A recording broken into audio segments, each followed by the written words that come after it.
Have you ever pondered the inner workings of your brain when you acquire a new language?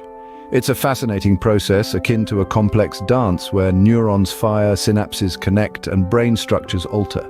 This cerebral ballet is not just about adding a new skill to your repertoire, but it's also a powerful tool for keeping your brain healthy, active, and resilient.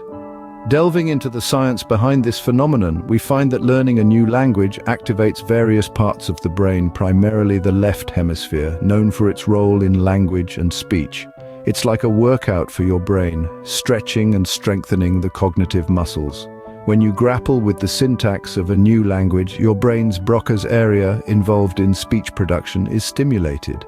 Likewise, Wernicke's area, responsible for understanding spoken language, gets a workout as you decipher foreign words and phrases. What's more, the hippocampus and three areas of the cerebral cortex, the superior temporal gyrus, the inferior frontal gyrus, and the middle frontal gyrus, are all engaged when you learn a new language.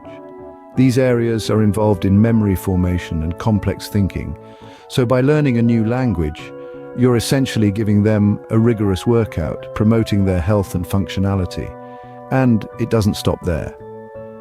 The act of learning a new language doesn't just engage specific areas of the brain, it also enhances the brain's plasticity. Neuroplasticity, the brain's ability to change and adapt as a result of experience, increases as you learn a new language. This means your brain becomes better at forming new connections and pathways, improving its overall resilience and adaptability. But why does this matter? Well, maintaining an active, adaptable brain can help ward off cognitive decline and brain diseases. Research shows that bilingualism can delay the onset of Alzheimer's disease and dementia symptoms by several years.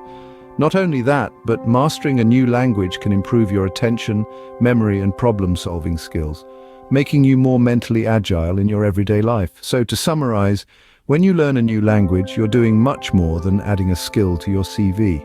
You're igniting a complex process in your brain that involves various structures, increases its plasticity, and enhances cognitive abilities. Plus, you're doing your part in preventing brain decay and diseases, keeping your mind sharp and resilient. In a world that's more interconnected than ever, learning a new language is not only a means of communication, but a powerful tool for brain health. So whether you're tackling French, taking on Japanese, or grappling with Russian, remember each new word, phrase, and grammatical rule is a step towards a healthier, more adaptable brain. In the words of Frank Smith, a contemporary psycholinguist, one language sets you in a corridor for life. Two languages open every door along the way. So why not open more doors? Your brain will thank you for it.